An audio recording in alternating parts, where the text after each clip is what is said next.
तो हमारा करने वाले प्रभु नारायण ही हैं, हमें उनके पास ही जाना चाहिए। और तुरंत भाग के जाते हैं।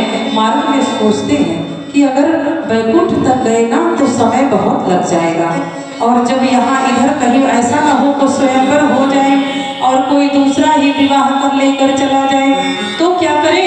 बोले यहीं पर प्रार्थना करना प्रारंभ करें, भगवान तो अंतर्यामी है और भाव से जब हम उन्हें बुलाएंगे ना तो भगवान यही प्रकट हो जाएंगे। और लगे प्रार्थना करने लगे। बोले भक्त वत्सल भगवान की जय। और जैसे ही नारद जी महाराज प्रार्थना करने लगे वैसे ही इधर भगवान का प्राकट्य हो गया। बोले राघवेंद्र सरकार की साक्षात भगवान विष्णु शंख चक्र गदा लेकर के हाथ में खड़े हो गए आकर के सामने।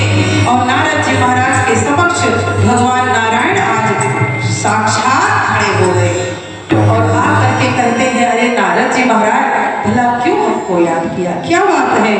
तब लगे अपनी बात बताने। बोले आपन रूप देव प्रभु, बस अपना रूप दे दीजिए, ना हाथ ना चाल ना कोई बात, सीधे अपना रूप दे दो और कुछ होने वाला और किसी भांति से मेरा कल्याण नहीं होगा। भगवान ने कहा अरे नारद जी थोड़ा विश्राम कीजिए, आखिर ऐसा क्या है, क्यों आपको हमारा रूप चाहिए। बोले प्रभु बताने का समय बिल्कुल नहीं हमारे पास, एकदम जल्दी में है, बस हमको आपन रूप दो, बस जल्दी सुंदर बना दो हमको। सुंदर बनना है क्यों भाई। बोले ऐसा है हम विवाह करने जा रहे हैं और आप अपना स्वरूप हमको दे दीजिए, हे हरि आप अपना स्वरूप हमें दे दीजिए। भगवान ने कहा अच्छा। और जैसे हरि का रूप मांगा और नारद जी बनने आए थे सुंदर और बन गए बंदर। और भगवान ने हरि का रूप दे दिया, हरि माने बंदर भी होता है। और भगवान से कहा कि हरि का रूप दो और हरि का रूप लेकर के अब तुम्हारा प्रसन्न हो गए। परंतु एक चीज नारद जी ने कह दिया था कि हे प्रभु कि जेहि विधि होहि नाथ हे करोरा।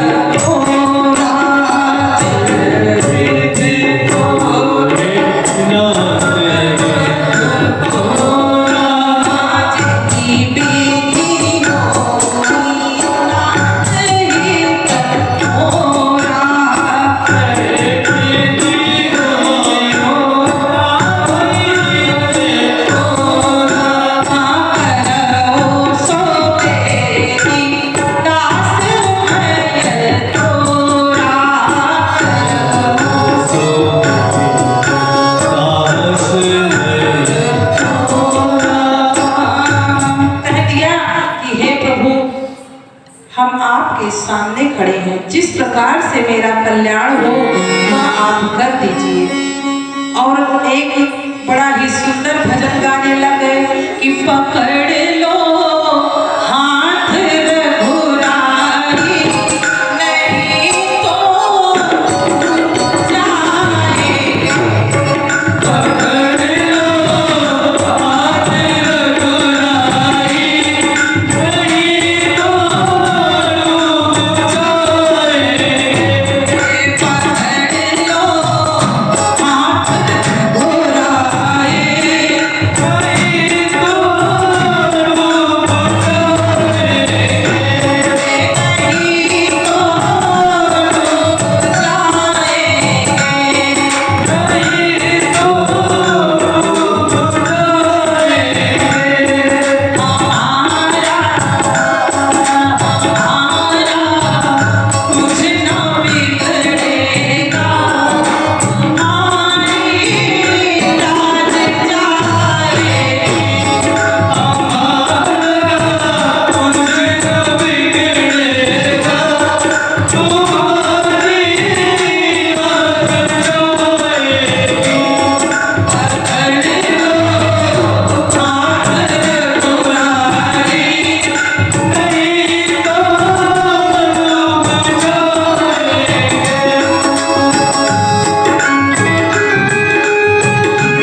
जैसे ही जेह विधिनाथ होए हित मोरा, यह कह दिया ना, भगवान ने कहा बिल्कुल हम तो आपका प्रण कर लिए हैं कि हित करके ही रहेंगे।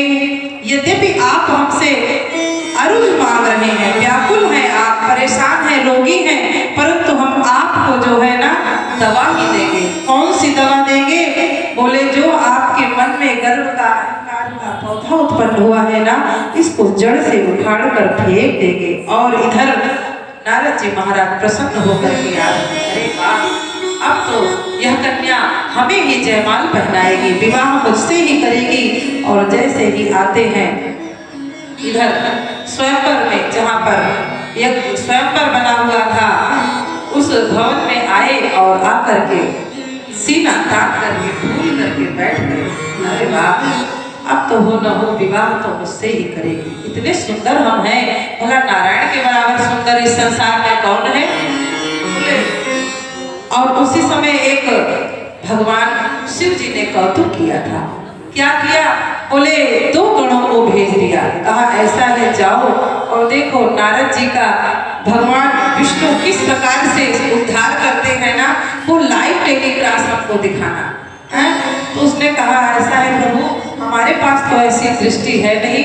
भोलेनाथ ने सर पर आशीर्वाद का हाथ रखा और बोला अब तुमको हम दिव्य दृष्टि देते हैं, तुम वहीं से हमें दिखाते रहना, हम कैलाश से देखते रहेंगे। देखे तो सही कि भगवान विष्णु जी किस प्रकार से इस रोगी के रोग का निवारण करते हैं ना?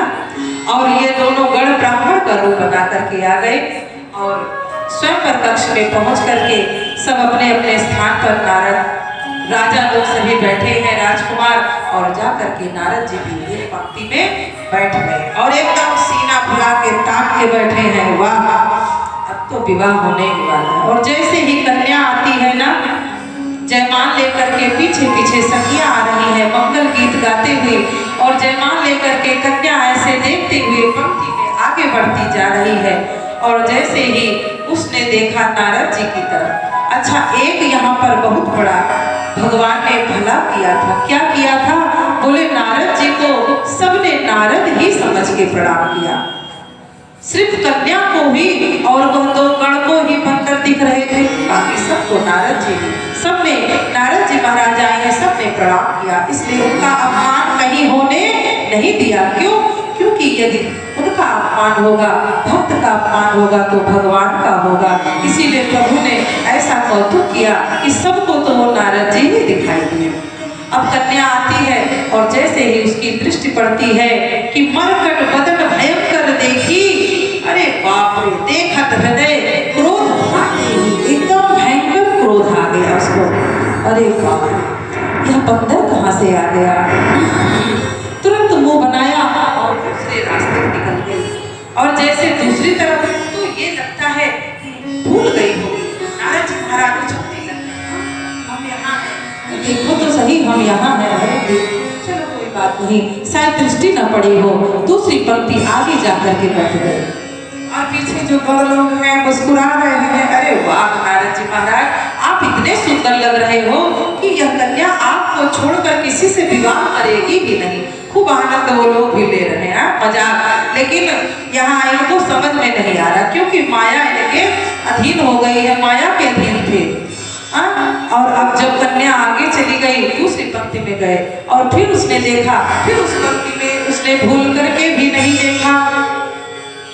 और यह कृपा होती है साधु संत के। क्या? बोले जिस पंक्ति में, जहाँ पर, जिस स्थान पर कोई साधु संत बैठा होगा ना, वहाँ पर माया आपके ऊपर हावी नहीं होगी। कैसे? संत है नारद जी महाराज, परम संत है, ब्रह्मचर्य व्रत का धारण करने वाले परम तपस्वी ज्ञानी है। और इनके जहाँ पर, समझिए जहाँ पर ये बैठे थे, उस पंक्ति के जितने राजा थे वह माया से बच गए। यहाँ पर माया ही तो थी ना विश्व मोहिनी, और माया से कौन बचाता है? बोले भगवान बचाते हैं, या गुरु बचाता है, या संत बचाता है। तो संत जिस मार्ग में बैठते हैं ना, जहाँ पर रहते हैं, वह सबका कल्याण ही करते हैं। जैसे आप संगति में रहेंगे, उसका असर आपके ऊपर आएगा। यही यहाँ पर कृतार्थ हो रहा है। नारद जी महाराज जहाँ पर बैठे हैं, उस तरफ भूल कर भी उसने दृष्टि बात नहीं किया और सब बच गए माया से। और जैसे ही वह कन्या आगे बढ़ी तब तक क्या हुआ, भगवान साक्षात राजकुमार के स्वरूप बना करके प्रकट हो गए और माया ने उनको जयमाल को पहना दिया। बोले विष्णु भगवान की जय। और राजकुमार को जयमाल जैसे पहनाया, ये तो अक्का बक्का मुंह खुला का खुला ही रह गया। अरे राम, जब इनको ही विवाह करना था तो ऐसा प्रलोभन हमें क्यों पैदा किया, इन्होंने मेरे साथ बहुत गलत किया। और लेकर के दुल्हन ले गए लक्ष्य निवासा, लेकर के लक्ष्मी निवास चले गए दुल्हन को। सब जितने राजकुमार थे सब बेचारे निराश हो गए। अब क्या करना, बोले अब नारद जी को इतना क्रोध आया, तब जैसे ही क्रोध में आकर के एकदम ओठ फटा रहे हैं, आंख लाल हो गई, शरीर रोमांचित हो गया। अब कहते हैं कि आज या तो श्राप देंगे या तो आत्महत्या कर लेंगे। इन्होंने मेरी जग में हंसाई कराई, इन्होंने हमें हंसी का पात्र बना दिया। अरे विवाह ही करना था तो स्वयं पहले ही बोल देते, हम पीछे हट जाते। इनको इतनी कन्या सुंदर लग गई, इन्होंने हमारे साथ ऐसा किया। आज तो इनके इस प्रण का हम बहुत बड़ा बदला लेंगे। और क्रोध में आकर के नारद जी महाराज तुरंत आगे चले और पीछे से जो शिव जी के गण थे ना, उन्होंने कहा, हे नारद जी महाराज, जरा अपने स्वरूप को आईने में देख तो लीजिए। नारद जी ने कहा, क्या? बोले आप जाकर के अपने स्वरूप का एक बार दर्शन तो करो। और गए, जाकर के जल में एक सरोवर में अपने मुख का जैसे ही अवलोकन किया, देखा, अरे बाप रे, बंदर का स्वरूप। तुरंत और क्रोध आ गया, तुरंत अपने स्वरूप में फिर से आ गए और आकर के तुरंत भागते हैं वहां से। आज जाएंगे या तो इनको श्राप देंगे या आत्महत्या कर लेंगे, मेरी जब हंसाई करा दी इन्होंने। और भागते हुए आ रहे हैं। और क्या था कि बैकुंठ तक पहुंचने में शायद नारद जी को कुछ समय लग जाता, लेकिन यहाँ एक बात यह समझ में नहीं आती कि नारद जी महाराज को तो क्रोध था, उनको श्राप देने की जल्दी थी। भाई वो क्रोध में थे, कुछ भी कर सकते, परंतु नारायण जी को क्या जल्दी थी श्राप लेने की। अरे भाई अपने बैकुंठ में रहते, शायद 1-2 दिन आने में लगता, तब तक इनका क्रोध शांत हो जाता। पर नहीं, भगवान तो आकर स्वयं प्रकट हो गए साक्षात और आकर के श्राप लेने के लिए। अरे भाई आपको क्या, क्योंकि यहाँ पर भगवान की माया ही थी। यह माया से भले ही हमारे ऊपर आप श्राप दे दो, हम स्वीकार कर लेंगे, पर अपने भक्त को हम पतित होने नहीं देंगे, क्योंकि पतित पावन है भगवान। और हमारे शिष्य, अगर हमारा कोई भक्त होगा वह गलत जाएगा, तो मेरा तो यही कर्तव्य है कि मैं उसको पकड़ करके खींच करके बाहर लाऊं, उसे बचाऊं। और आए, जैसे ही देखा विष्णु भगवान को, साथ में विश्व मोहिनी को, और इधर तब क्या था, नारद जी महाराज ने श्राप की झड़ियां लगा दी। एक बार में 3 श्राप दे रहे हैं, और आज तक एक बार में 3 बार श्राप देने वाला कोई नहीं हुआ। यह पूरी मानस जी में सबसे ज्यादा श्राप किसी ने दिया तो नारद जी महाराज ने। और तीनों श्राप को भगवान ने अपने शिरोधार्य कर लिया। क्या कि जैसे ही देखा, अरे प्रभु आपने हमारे साथ बहुत गलत किया। क्या किया? बोले कि पंच मोहि जवन धरि देहा, सोई तनु धरहु श्राप मम एहा। पहला श्राप क्या देते हैं कि जिस शरीर को धारण करके आपने, जो शरीर मेरा बनाया बंदर का, वही बंदर का स्वरूप आपके जो है सहयोगी बनेंगे। अच्छा, कभी आकृत तुम कीन्हे हमारी, करी नहीं किस सहाय तुम्हारी। बोले मानव का शरीर बना करके आपने हमको ठगा है, इसलिए आपको भी मनुष्य शरीर धारण करना पड़ेगा। पहला श्राप। दूसरा श्राप कि आपने हमको बंदर बनाया, आपको वही बंदर आकर के आपकी सहायता करेंगे। और तीसरा श्राप, अब भगवान कांपने लगे, कहीं कहीं ऐसा न कह दे कि जिस प्रकार आपने मेरा विवाह नहीं होने दिया, हम भी आपका नहीं होने देंगे। विष्णु जी मुस्कुराए, अरे घबरा गए, ऐसा न हो, ऐसा कहते। तब कहते हैं कि मम उपकार की तुम भारी, नारी विरह तुम हो दुखारी। कि आपने हमारा जो उपकार किया है ना, उसके बदले हम आपको श्राप देते हैं। क्या? कि आपको नारी के विरह पर दर दर भटकना पड़ेगा। भगवान प्रसन्न हो गए, शांत। अरे कम से कम विवाह तो होगा, बात की बात देखी जाए, घर बार तो बसेगा भला। हमें तो लगा कि ऐसा न कह दे कि आपने मेरा विवाह होने नहीं दिया, मैं भी आपका होने नहीं दूंगा। लेकिन चलो ऐसा नहीं कहा, बाल बच्चे नहीं होंगे, विवाह तो होगा, कोई बात नहीं। अब राम जी ने, विष्णु जी ने यह तीनों को श्राप को अपने शिरोधार्य कर लिया। और जैसे यह श्राप ले लिया ना, तुरंत माया को भगवान ने गायब कर दिया। अब ना वहाँ विश्वमोहिनी है, ना सौ योजन का नगर है, ना ही वहाँ के राजा सिलनिधि है, सब गायब हो गया। हा? अब जैसे ही माया गई और नारद जी की अपने होश में आए, अरे प्रभु मुझसे तो बहुत बड़ा अपराध हो गया, यह मैंने क्या कह दिया और ये सब कैसे हो गया। तब भगवान ने कहा, मम इच्छा, यह सब जो कुछ हुआ है यह सब मेरी इच्छा के कारण ही हुआ है। और कहते हैं कि परम स्वतंत्र न सिर पर कोई, भाई मन ही करम तुम सोई। आप परम स्वतंत्र हैं, आपका सदैव का ऐसा ही कपट रहा है कि आप जब समुद्र मंथन हो रहा था ना, तो उसमें से जो विष निकला आपने भगवान भोलेनाथ को पिला दिया, अमृत देवताओं को पिला दिया, और स्वयं उसमें से कौस्तुभ मणि लेकर के और लक्ष्मी जी को लेकर के चले गए। आपका सदैव यही कपट रहा, भगवान भोलेनाथ को विष दे दिया और देवताओं को अमृत। आपका यही व्यवहार सदैव रहा। आपको कोई पाला नहीं पड़ा, आज हमसे पाला पड़ा है, अब श्राप हमसे लीजिए। और 3 श्राप का झड़ी लगा दी और भगवान ने अपने सिर पर सब धारण कर लिया और कहा कि हे नारद, आप कहते हो कि परम स्वतंत्र हैं, तो हम सिरधर आय सुकर हूँ तुम्हारा। मैं आपके इस जो श्राप दे रहे हो ना, अपने सिरोधार्य करते हैं, अपने सिर पर धारण करते हैं, हम स्वतंत्र कहाँ हैं। हमने आपके श्राप को सिर पर धारण किया है और हम पूरा करेंगे। इस कारण से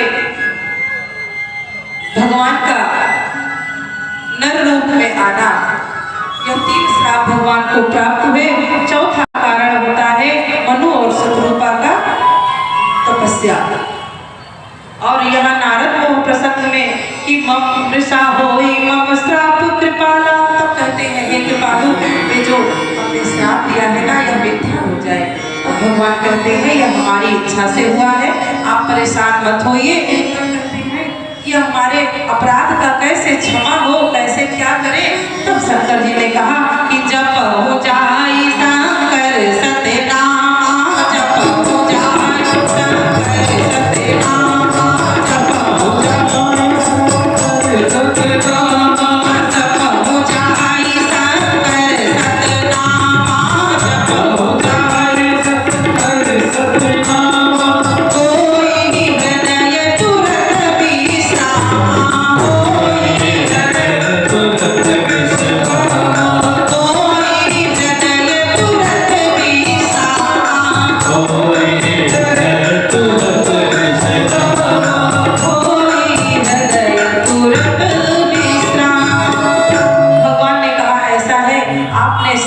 का कहना नहीं माना, उनके लिए अपराध आपने किया, तो आपके हृदय की जो जलन है ना, तब शांत होगी जब आप जाकर के उनका ध्यान करेंगे और जाकर तुरंत उनकी तपस्या करिए, सतनाम का आश्रय लीजिए शंकर जी के, और आपको परम शांति प्राप्त होगी। वो चले गए तपस्या के लिए।